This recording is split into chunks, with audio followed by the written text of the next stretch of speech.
Okay, it's January 2nd, 2020, and I was sitting outside the green room at my position, and I was directly across from the lift, and all of a sudden the lift opens up, and Jack Whitehall, two males, a female, and a little girl who's probably about 7 or 8 or something like that, come out of the lift, and the little girl's dressed as the lobster from SpongeBob SquarePants.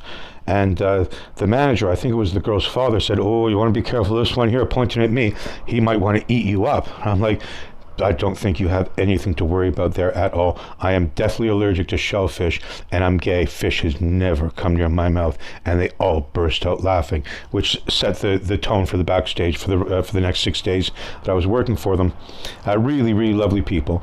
And basically, at the end of the show, someone goes on stage with Jack Whitehall, and they're dressed as the lobster from SpongeBob SquarePants. His father did it, his mother did it, a friend did it, someone backstage did, a little kid did it. But for the last show, they had nobody left that could do it. And they're walking past me in the corridor, and they're like, "Fuck, who are we going to get to do it?" And then it's like, and Jack Whitehall says, "Paul, do it for us." I was like, "Do what?" And he's like, "You get dressed up as lobster and come on stage with me." I'm like, "No, I'm not doing that." He's like, "Yeah, you will, you will." It's like, "Okay, whatever." I thought they were joking, to be honest with you. And come 9:30, the manager comes up to me and he's like, "Okay, get the outfit on." I was like, "What outfit?" "You got to go on stage dressed as a lobster." And it's like, "I can't do that. I'm guarding you guys. I'm not supposed to. I go on stage." And it's like, "No, we need you. I said, "Look, I cannot do it." And he's like, "You're working for us. You're doing what we say." And I say, "Listen, okay, I'll make a compromise. If you go to the VIP desk and you speak to my manager, no problem. If they give permission, I'll do it. No problem." "Okay, I'll do that." So he goes to the VIP desk and he comes back about 45 seconds later and he says, "Yep, it's all approved. You can do it. We need you. You got to do it." And I'm like, "Oh my God, I can't believe what have they done to me." So I was like, fine. So I put on the outfit and I went on stage and I was so embarrassed. I just wanted to die. Thank God I didn't have to stay that long. They wanted me to stay for the whole thing, but after like about 20 seconds on stage, I just left. I couldn't do it anymore. I was just mortified.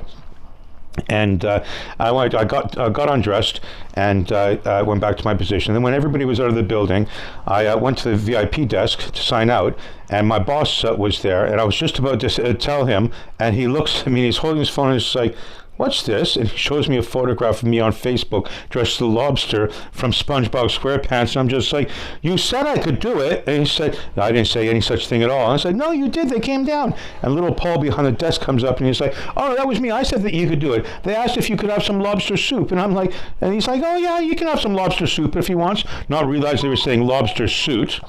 And oh my God, it was so embarrassing.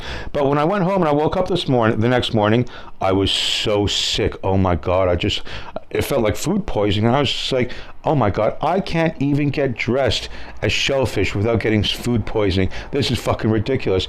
And I was in bed here at home for 12 days in agony, thought I was going to die. And it turned out that it was COVID. It wasn't food poisoning. So I lost 7 kilos. So it worked out really well for myself, just in time for my birthday. So I was quite happy. But no, I just no shellfish, not even crabs. But I've had crabs enough times. I got it from my teddy bear once, but that'll be like another story to tell you. But I'm just. I just never. That was COVID for you. Wasn't even named for it. It was just called some weird flu that was going around China or something like that. So that's my COVID story. If you like my story, why not join my mug club and you can enjoy my tales of swill and depravity while enjoying your cup of swill every morning. Have a great coronation weekend, guys.